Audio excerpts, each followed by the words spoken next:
Let me do a quick note on Trllp and his employment at the post office, where the British post office, where he seems to have been a bit of a thorn in the side of the administration.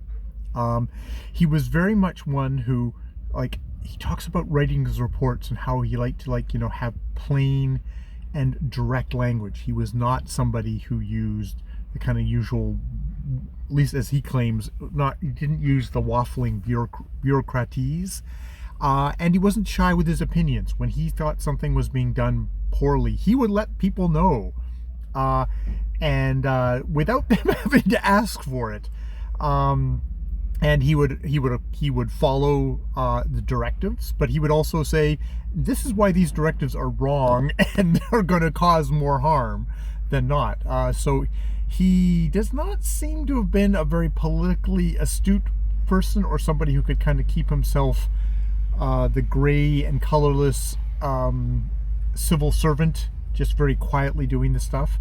And I decided I wanted to quickly stop and make a little note about that, because he's deciding they were just in what he is determining as the Great War of Succession, which I'm assuming is the American Civil War, where the South tries to secede from the North. And he thought, this would be a really good time to go and actually investigate America and then come and write a book about it. And indeed, that's what he determines to do. He talks to the publisher about this, and they say, yeah, you do that, and we'll buy the book. Secures the thing, and then he goes to ask his employer, the post office, for 9 months leave. And the guy there, who, not somebody he's in good standing with, who really runs the place with an iron hand and expects everybody to fall in line like Trllp is not doing, says, are you asking for it because of ill health? And he's obviously you could see that Trllp is perfectly healthy, and he's just thinking, are you trying to malinger or something like that? And he says, no, I'm going to write a book.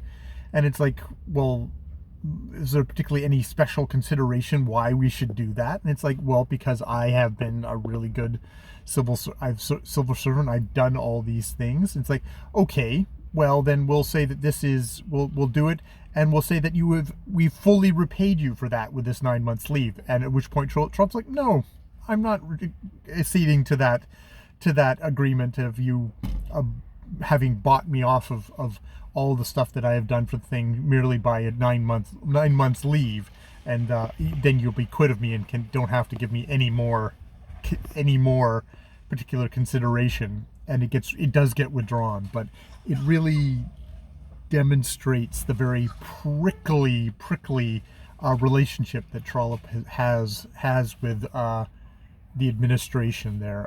He also gave at one point a lecture saying that civil servants should basically be able to have their own opinions, should be actually able to be independent human beings, at a time apparently where civil servants weren't actually even allowed to vote for MPs, as they are when he's writing this now in his older age. So very much you're going into a service and you're kind of surrendering your rights, and Trllp was not one that was going to surrender those rights or his agency, neither in the performance of his work or in the stuff that he did outside, like writing novels, which he definitely got the impression was not something that was looked upon with favor by certain peoples within the thing. And I mean, he's someone who's writing contemporary novels about kind of contentious issues. I'm sure that was not looked upon with the greatest of warmth. He does actually join some clubs now that he's back in. He comes back from Ireland. He joins the Garrick Club, and has several friends. It's interesting that one of the friends is the husband of the woman who is George Eliot, and he comments about her husband, saying he's a very harsh critic, wouldn't give any quarter, and maybe harsh to a fault.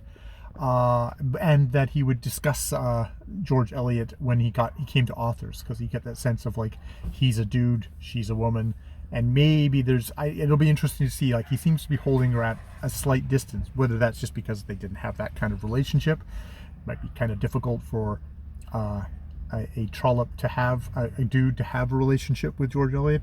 Maybe George Eliot wasn't particularly interested in having a relationship of, you know, friend of collegial relationship with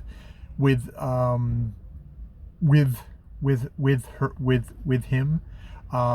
He does seem to think, you know, he does seem to rate her quite highly, at least at this point, the most excellent, because the most excellent of writers. So there is that respect on that side. So yeah, but I wanted to kind of mention this because this is just like, there's this constant undercurrent here of Trllp not getting along, like being a pretty strong personality in a lot of ways, even though he comes off as both mild but also is like, no.